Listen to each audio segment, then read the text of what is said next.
আজকের এই মুহূর্তের সমগ্র বরাক উপত্যকা তথা আসামের গুরুত্বপূর্ণ আঞ্চলিক সংবাদে সবাইকে জানাই স্বাগত। আজ 17 মে 2 জ্যৈষ্ঠ শনিবার।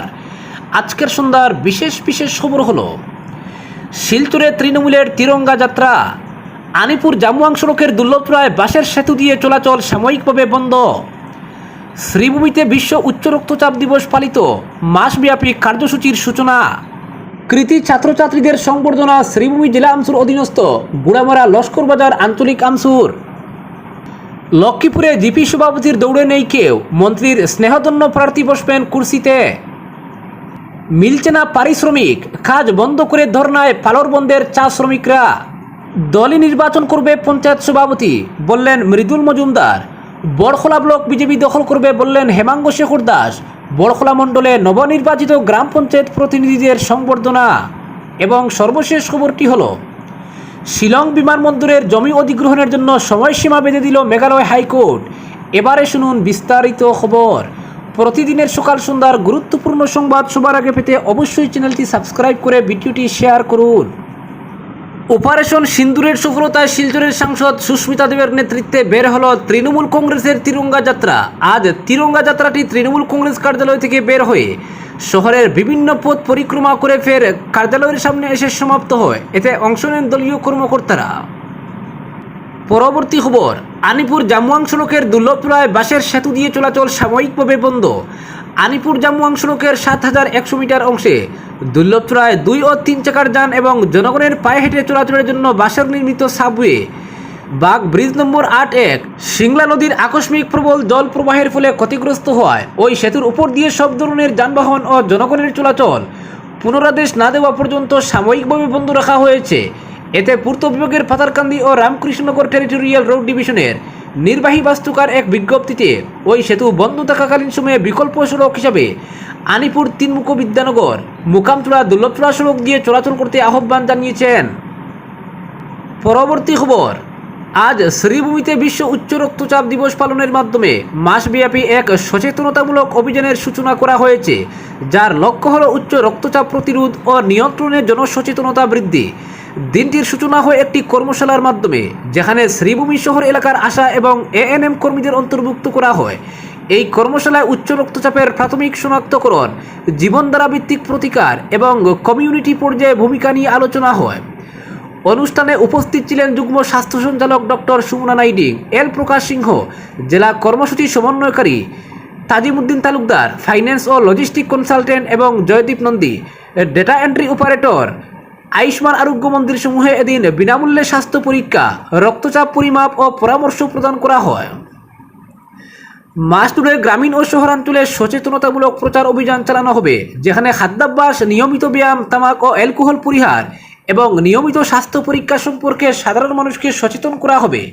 এতে শ্রীভূমির জেলা স্বাস্থ্য বিভাগের পক্ষ থেকে সকল নাগরিককে এই উদ্যোগে অংশগ্রহণের আহ্বান জানানো হয়েছে, যাতে সবার মিলিত প্রচেষ্টা একটি স্বাস্থ্যসম্মত ও উচ্চ রক্তচাপ মুক্ত সমাজ গড়ে তোলা যায়। পরবর্তী খবর, সারা আসাম সংখ্যালঘু ছাত্র ইউনিয়ন আমসুর করিমগঞ্জ তথা বর্তমান শ্রীভূমি জেলা আমসুর অধীনস্থ গুড়ামারা লস্করবাজার আঞ্চলিক আমসুর উদ্যোগে সদ্য সমাপ্ত মাধ্যমিক এবং উচ্চ মাধ্যমিক পরীক্ষায় উত্তীর্ণ এলাকার সর্বোচ্চ নম্বর পাওয়া তানজিদা তাহসিন ফিরদৌসি 80%-এ 5টি লেটার সহ স্টার মার্কস এবং নার্গিস জাহান মজুমদার 76%-এ 2টি লেটার সহ স্টার মার্কস প্রাপ্ত উভয়কে সংবর্ধনা প্রদান করা হয় এবং কিছু উপহার সামগ্রী দিয়ে উৎসাহিত করা হয়। সংবর্ধনা প্রদানকালে সংগঠনের পক্ষ থেকে উপস্থিত ছিলেন জেলা আমসুর সাধারণ সম্পাদক আফজল হোসেন, গুড়ামারা লস্করবাজার আঞ্চলিক আমসুর সভাপতি শাহরুল ইসলাম চৌধুরী, সাংগঠনিক সম্পাদক শাহিন আহমেদ তাফাদার, সহ সভাপতি আনোয়ার হোসেন, জাকির হোসেন প্রমুখ। পরবর্তী খবর, লক্ষ্মীপুরে জিপি সভাপতির দৌড়ে নেই কেউ, মন্ত্রীর স্নেহধন্য প্রার্থী বসবেন কুর্সিতে। পঞ্চায়েত নির্বাচনে লক্ষ্মীপুরে একতরফাভাবে জয়ী হয়েছে বিজেপি, এমনটাই চর্চা এখন। লক্ষ্মীপুরের বিধায়ক তথা মন্ত্রী কৌশিক রায় নির্বাচনের আগেই দাবি করেছিলেন লক্ষ্মীপুরে কংগ্রেসের অস্তিত্ব নেই, তাই নির্বাচনী ফলাফলে একতরফাভাবে জয়ী হবে বিজেপি। নির্বাচনী ফলাফলে তাই প্রমাণিত হয়েছে। ডিলিমিটেশনের আগে লক্ষ্মীপুর মহকুমার অন্তর্গত লক্ষ্মীপুর বিধানসভা কেন্দ্র ছিল 4টি ব্লক নিয়ে, গ্রাম পঞ্চায়েত ছিল 25টি। কৌশিক রায় বিধায়ক হওয়ার পর লক্ষ্মীপুর সমজেলার অন্তর্গত ডিলিমিটেশনে ব্লক হয় 3টি, গ্রাম পঞ্চায়েত বৃদ্ধি হয় 31-এ। এবারই প্রথম পঞ্চায়েত নির্বাচন পরিচালনা করেন কৌশিক রায়, আর প্রথম অবস্থাতেই তিনি বাজিমাত করেছেন। নির্বাচনের আগেই বিনা প্রতিদ্বন্দ্বিতায় বিজেপির হাতের মুঠোয় চলে আসে 4টি জেলা পরিষদ আসনের মধ্যে 2টি জেলা পরিষদ আসন, 31টি আঞ্চলিক পঞ্চায়েত আসনের মধ্যে 19টি আঞ্চলিক পঞ্চায়েত আসন এবং গ্রাম পঞ্চায়েতের 310 ওয়ার্ড আসনের মধ্যে 143টি ওয়ার্ড আসন। তাই নির্বাচন অনুষ্ঠিত হয় 2 জেলা পরিষদ আসন, 12টি আঞ্চলিক পঞ্চায়েত আসন ও 167টি ওয়ার্ড আসনে। এতেও যেন জয় শুধু সময়ের অপেক্ষা ছিল, আর হলেও তাই। নির্বাচনী ফলাফলে 2টি জেলা পরিষদ আসন, 12টি আঞ্চলিক পঞ্চায়েত আসনের মধ্যে 11টি, গ্রাম পঞ্চায়েতের 167টি ওয়ার্ড আসনের মধ্যে বেশিরভাগ আসনেই জয়ী হন বিজেপি সমর্থিত প্রার্থীরা। তাই স্বাভাবিকভাবেই এখন ব্লক লেভেল আঞ্চলিক পঞ্চায়েত সভাপতি এবং গ্রাম পঞ্চায়েত সভাপতি নির্বাচন নিয়ে শুরু হয়েছে জোর তৎপরতা। কিন্তু মন্ত্রীর ভয়ে কেউ যেন জেরে কাশতে পারছেন না, কারণ নিজের নয়, দলীয় টিকিটে কিংবা মন্ত্রীর আশীর্বাদেই জয়ী হয়েছেন তারা। তাই তারা হয়তো বুঝেছেন অকারণে লম্ফজম্ফ করে লাভ নেই। দলীয় অনুশাসন ভেঙে সভাপতি হওয়ার তৈলমর্দনে গেলে হয়তো সহযোগিতাটুকু পাওয়া যাবে না, এমন কথা বারবার স্মরণও করিয়ে দিচ্ছেন মন্ত্রী। তাই ইচ্ছা থাকলেও যেন সমর্থন জুগিয়েও সভাপতির প্রতিযোগিতায় নামতে পারছেন না ইচ্ছুকরা।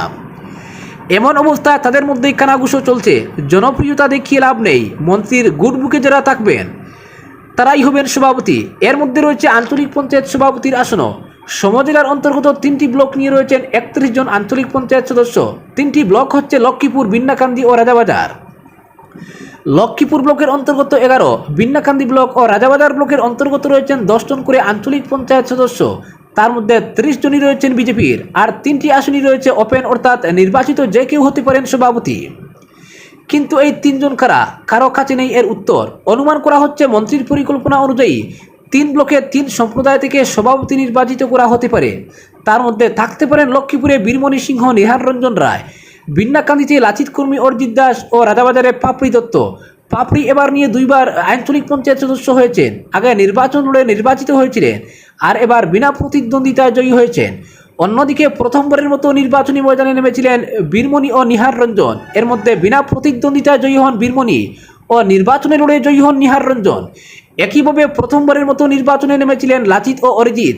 অবশেষে লাচিত বিনা প্রতিদ্বন্দ্বিতায় জয়ী হলেও নির্বাচন লড়ে জয়ী হন অরিজিৎ। তবে প্রতাপ মুড়া এবার নিয়ে 2বার নির্বাচিত হয়েছেন। গতবার নির্বাচনে লড়ে জয়ী হলেও এবার বিনা প্রতিদ্বন্দ্বিতায় জয়ী হয়েছেন। তাই সময়ে লাচিত অরিজিতের পরিবর্তে তিনিও সভাপতির আসনে বসতে পারেন বলে রাজনৈতিক মহলে চর্চা রয়েছে। পরবর্তী খবর, মিলছে না পারিশ্রমিক, কাজ বন্ধ করে ধর্নায় পালরবন্দের চা শ্রমিকরা। বারবার কথা দিয়েছেন কিন্তু কাজের কাজ কিছুই হয়নি, কাজ করে মূল্য পাওয়া যাচ্ছে না। তাই গৃহপালিত পশু ও ঘরের জিনিসপত্র বিক্রি করে পরিবারের খরচ বহন করতে হচ্ছে। এমন অভিযোগ এনে অনির্দিষ্টকালের জন্য শুক্রবার থেকে কাজ বন্ধ করলেন পালরবন্দ চা কোম্পানির শ্রমিকরা। এদিন কোম্পানির অধীনে থাকা পালরবন্দ, নারায়ণপুর, স্কটপুর, আলিপুর ও ডলুগ্রাম চা বাগানের শত শত শ্রমিক জড়ো হন পালরবন্দ বাজার স্থিত নাচগড়ে। এখানে এক প্রতিবাদী সভা করে ছুটে যান কয়েকশো মিটার দূরে থাকা ম্যানেজারের বাংলোর সামনে। দাবি আদায়ে হাতে হাতে প্লেকার্ড নিয়ে বসেন ধর্নায়। এরপর এখান থেকে বিশাল প্রতিবাদী মিছিল করে পুনরায় আসেন নাচগড়ে।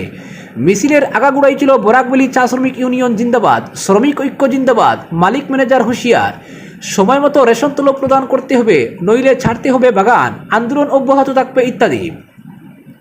পরে ইউনিয়নের নেতা ক্ষীরোদ কর্মকার জানান, পালরবন্দের এই সমস্যা নতুন নয়, বারবার এমন সমস্যার সম্মুখীন হচ্ছেন শ্রমিকরা।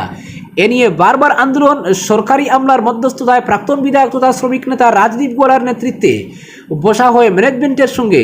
এরপর দাবি মেনে শ্রমিকদের পাওনা কিছুটা প্রদান করা হলেও পুনরায় একই অবস্থানে উপনীত হয় ম্যানেজমেন্ট। কাজ করেও বছরের পর বছর শ্রমিকরা সময় মতো পান না রেশন তলব ইত্যাদি। এতে আর্থিক অনটনে ভুগছেন তারা। চিকিৎসা ব্যবস্থা থেকে শুরু করে পড়াশোনা করতে পারছেন না শ্রমিক ঘরের ছেলেমেয়েরা। আর্থিক অনটনে গৃহপালিত পশু থেকে ঘরের মূল্যবান জিনিসপত্র বিক্রি করে ঘরের খরচ বহন করতে হচ্ছে তাদের।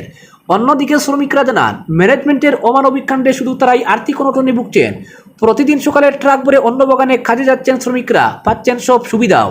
এমন অবস্থায় তারা সিদ্ধান্ত নিয়েছেন, মালিক এসে এর স্থায়ী সমাধান না করা পর্যন্ত তারা আর কাজে যোগ দেবেন না। পরবর্তী খবর, শিলং বিমানবন্দরের জমি অধিগ্রহণের জন্য সময়সীমা বেঁধে দিল মেঘালয় হাইকোর্ট। মেঘালয় হাইকোর্ট দীর্ঘদিন ধরে বিলম্বিত শিলং বিমানবন্দর সম্প্রসারণ প্রকল্পটি দ্রুত সম্পন্ন করার জন্য কঠোর নির্দেশ জারি করেছে। রাজ্য কর্তৃপক্ষকে 2 মাসের মধ্যে জমি অধিগ্রহণ সম্পন্ন করার নির্দেশ দিয়েছে। 15 মে এক আদেশে প্রধান বিচারপতি আইপি মুখার্জি এবং বিচারপতি ডব্লিউ ডিএংডুহের সমন্বয়ে গঠিত একটি ডিভিশন বেঞ্চ প্রকল্প বাস্তবায়নে ক্রমাগত বিলম্বের বিষয়ে উদ্বেগ প্রকাশ করেছে।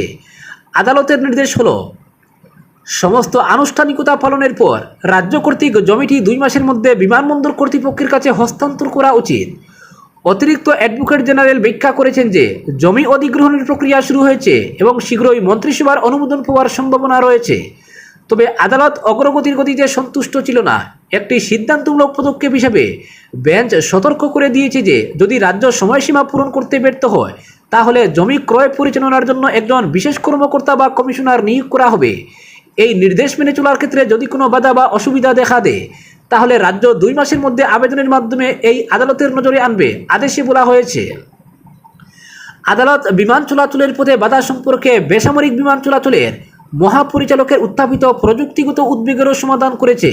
রাজ্য সরকারকে একই সময়সীমার মধ্যে এই সমস্যাগুলো সমাধান করার নির্দেশ দিয়েছে। এদিকে জমি অধিগ্রহণের সঙ্গে সঙ্গে কাজ শুরু করার জন্য বিমানবন্দর অবকাঠামো উন্নয়নের জন্য টেন্ডার প্রক্রিয়া এগিয়ে নেওয়ার জন্য কেন্দ্রীয় সরকারকে নির্দেশ দেওয়া হয়েছে। মামলাটি 2025 সালের 15 জুলাই ফলো আপের জন্য নির্ধারণ করা হয়েছে। আদালত আশা প্রকাশ করেছে যে 15 জুলাইয়ের মধ্যে শিলং বিমানবন্দর সম্পর্কিত এই প্রকল্পটি উল্লেখযোগ্যভাবে এগিয়ে যাবে। আজকের বিশেষ সংবাদ এখানেই সমাপ্ত।